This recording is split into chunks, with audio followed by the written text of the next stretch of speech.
I would like to welcome to the stage to talk about generative AI and maximizing deployment while minimizing legal risks. There may be questions about this too. I'd like to welcome Jonty Cowan from Wiggin. Well done. Hi, everybody. Thank you very much for coming along. It's great to be here. There we go.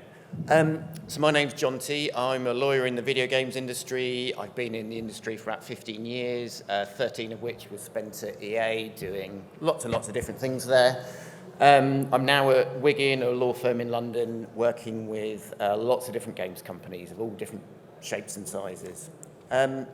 So, AI. I noticed that I have lost some people in the room. It's probably a normal reaction to when a lawyer steps up on the stage, but I promise this will be better than most lawyers' talks. So AI. We all know that there's been a big buzz about AI. The games industry has been using AI for many, many years. When I was at EA, they had a special division that was investigating future tech, and they started to work on AI about 10 years ago, and it was deployed in lots of different areas. But it's generative AI and the new tools that are publicly available that have really created this buzz. And it means that now AI is not the reserve of the big companies. Anybody can use that. So all of a sudden, all the development community is incredibly happy about AI and interested in the opportunities.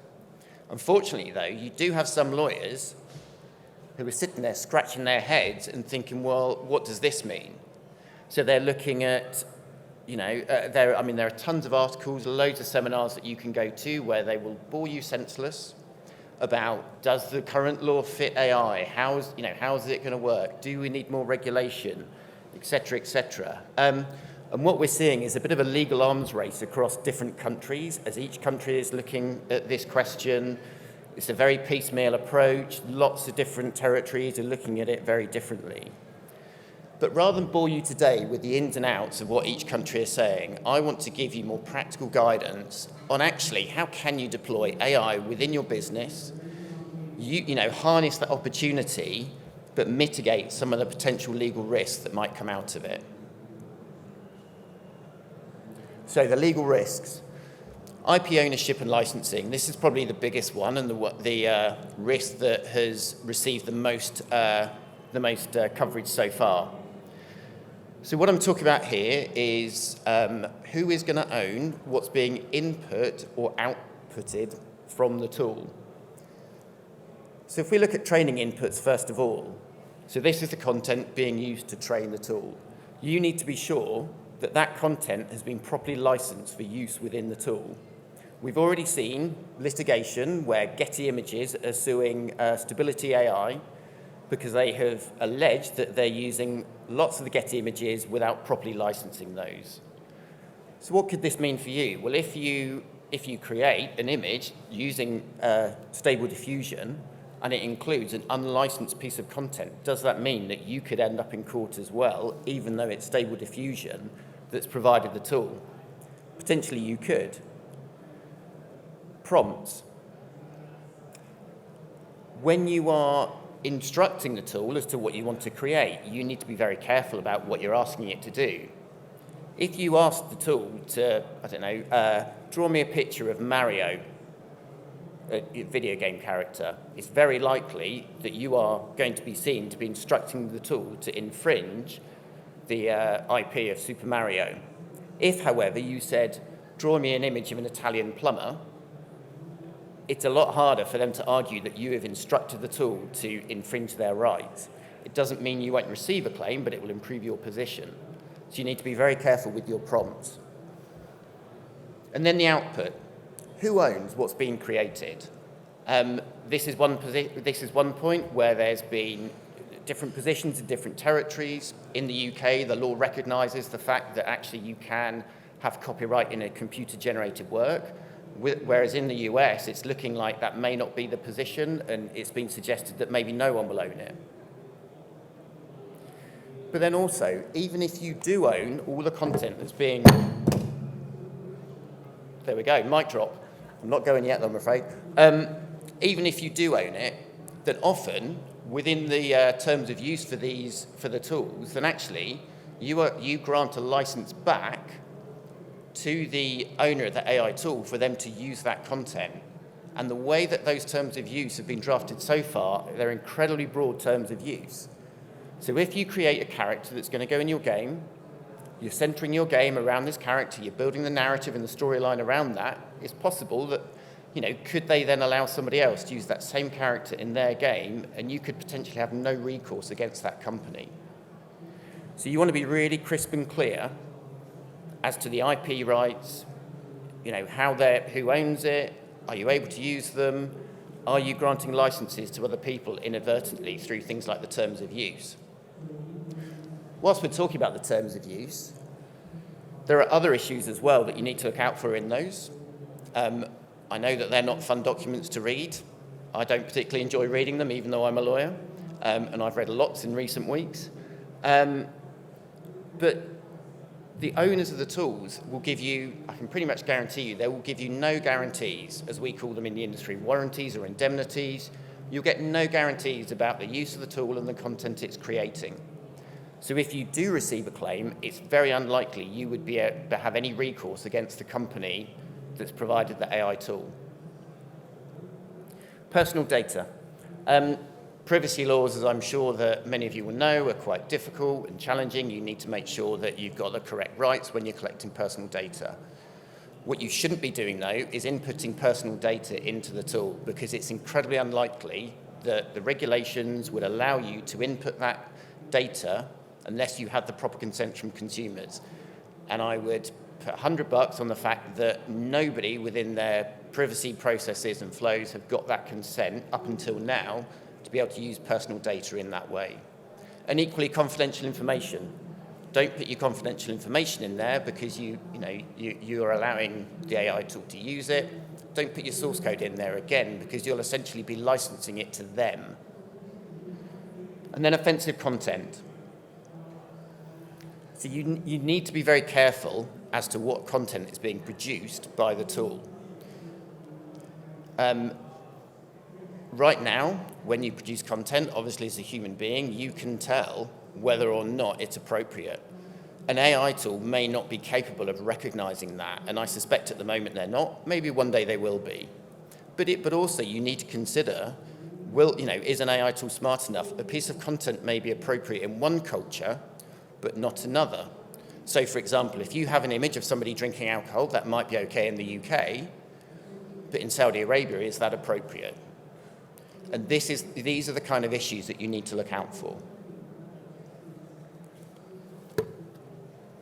Potential consequences. So if the worst happens, and it does go wrong, what could you be facing? Well, the first one is court cases.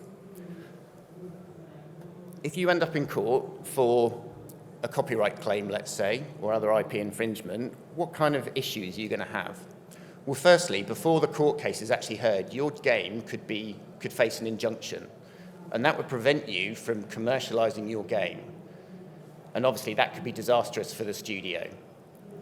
Secondly, if you lose the case, you'll probably face a damages claim. Again, that can be very costly. It would likely be, at a minimum, the cost that you would have had to license the content. But if, it's very likely that actually it could be a lot more than that, particularly if you've been reckless in how you've used their IP.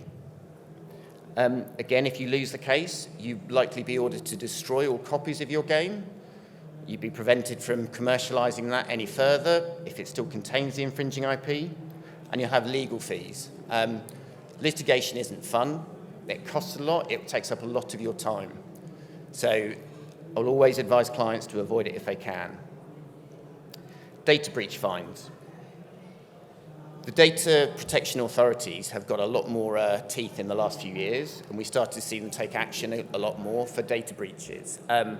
If you face a fine, we've seen it could well be very high. We've seen fined in the millions of dollars in recent years, so you don't want to be on the wrong end of that. The impacts on your other agreements. If you have a publishing deal or a distribution deal, even the terms that allow you to distribute content via the App Store, you need to give warranties and guarantees to those, to the publishers, to the platform providers, that you own all the content in your game and that you're able to license it to them. If you're in breach of those warranties, your publishing deal could be terminated because of it. It would be such a fundamental issue to that deal, it could jeopardize that. Then insurance coverage. If you have insurance for your business, normally it would potentially cover you for copyright infringement claims. Having spoken to a couple of insurance brokers, the insurance industry, they're very aware of AI and what's happening with it. They haven't figured out how to deal with it, but what they have said is that they would treat it like any other copyright infringement claim, and if you haven't exercised reasonable care to avoid any issues, it's very possible that they wouldn't actually pay out against an insurance claim. So then the insurance that you've paid a lot for is essentially worthless. And the last thing, which isn't on the slide, is reputation. As an industry, we're built on IP. It's maybe after your employees, it's the most valuable asset that you have within your studio. If somebody was to infringe your IP, I'm sure you'd get upset and you want to take action. You know, and you expect people to respect what you have created. So I think as an industry, we should actually show other people the same respect and be cautious of how we're using their content too. So far, I'm afraid it's been a bit doom and gloom, but these things can actually be very easily avoided with a few easy tips that I have. And I'm not saying you have to use every single one of these, but I think you should take these into account if you're looking to use generative AI. So the first one, understand the AI tool. Do your due diligence. What content has it been trained on? Does it have an offline learning mode, where essentially you are the one that's going to input the data and the content that it will be trained on? At least then you have more comfort as to the rights that you have in that data to teach that tool. And as I say there, review the terms of use. As I said earlier, they're not fun, but it's a necessary evil, I'm afraid. Or if you don't want to do it, speak to a friendly local lawyer and see if they can help you. Think about how you're using the content. The context of use will impact on your risk assessment from this. If you were just creating concept art, it's only going to be used internally. You can be sure and you can put appropriate safeguards in place to know that it will never be seen publicly. Then actually, if you did create a piece of content that's infringing, will anybody find out about it? Arguably not, and so it would make the risk much lower. However, on the other extreme, if you're going to create characters, if you're going to put them in your game, it's going to be public, you're going to have a lot of marketing around it. The likelihood is that you may well receive a claim if it's infringing, and then are you going to have to take your game off the shelf, as I said earlier. So again, the risk profile there is a lot higher. So think about the context in which you're prepared to use that generative AI. What are the inputs? I've gone over this already, but do you have the right to use that data that's been inputted? Be very careful with your prompts. Make sure you're not including personal data, confidential information, or any source code.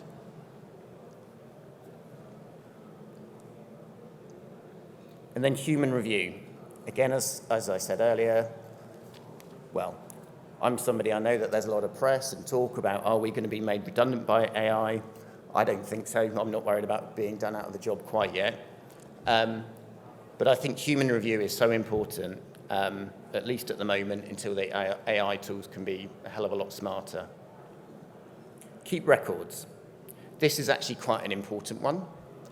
The way that some of the legislators are looking at things, I think it's in the EU, they're suggesting that actually one of the requirements that they may have under the new AI Act, which is going through the European Union, is that they'll require you to disclose content that has been created using generative AI, much in the way that influencers need to disclose content that's been funded by advertisers. Now, that's not going to come to force for a couple of years. So actually, you need to start taking records now. If you create some content now that's used in a couple of years, you'll still need to know that information if you need to make that disclosure. Equally, if the worst happened, you did receive a claim, if you have records, then it will help your position in court if you can show, what you've done and you can back that up with these records. And the last thing, educate your staff. I would suggest, if you do want to deploy generative AI, put a policy in place. Now, I know a lot of policies. I know everyone hates policies, me too. And a lot of lawyers will have a very negative attitude towards policies. Don't do this, don't do that. I would actually suggest flip that. Make it a permissive policy. Talk about how you want to embrace AI, but we just need to be careful around these areas. And I think then you can open up conversations within your business. If, otherwise you may have somebody that's trying to sneak off and use AI, without anybody knowing, and that would be the worst thing that could happen. If you're more open, you'll encourage transparency. I would like to think that maybe actually you could then, there'll be a lot more shared learnings across the business, and actually you could really learn a lot from the use of AI, in an open policy around it. And the last thing is, I would suggest, given the speed at which things are evolving, AI in particular, law not quite so quickly, but it will catch up eventually, keep it flexible. Don't be afraid to change your policy, to update it from your learnings and what's going on in the industry. That's it from me. If you've got any questions, I don't know if you've got any time now. But We're a little over, but I think we can take one question, maybe two. I think we've got all our panelists next. You're up next, aren't you, Jackie? So maybe we'll take a question from the audience if someone has one. You got a question over here? Yeah? Okay. I often use AI to summarise articles. How risky is it to get it to summarise the licence terms? To summarise the licence terms with it. Well, what are you going to use it for, I guess? That's what I would question. If you're going to summarise it and then try and sell it to other people, that's potentially problematic. Well, that is interesting because that actually leads on to what I was going to say. One of the services that we do for some of our clients is we summarise articles that are written about their competitors and stuff like that, but that's purely from our own minds. Yeah. Could we not use AI to summarise those articles from an opinion perspective? Potentially you'd be all right with that, because you are, as long as you're not copying verbatim and you're just, as you say, summarising it, it's your own creation. Yeah. So I think you'd be okay with that. From a policy perspective, because I was at Games Forum, I hope you don't mind me mentioning, but it was really surprising. They put there was a lawyer there, a professor of law, and he asked the entire room, "Does your company have a policy about AI usage?" And one person in a room of about 100 people put their hands up. Yeah. Do you think that this is something that people should be putting into place just as much as they would put a policy in about social media usage? Yes, I do, and I'm working actively with clients right now.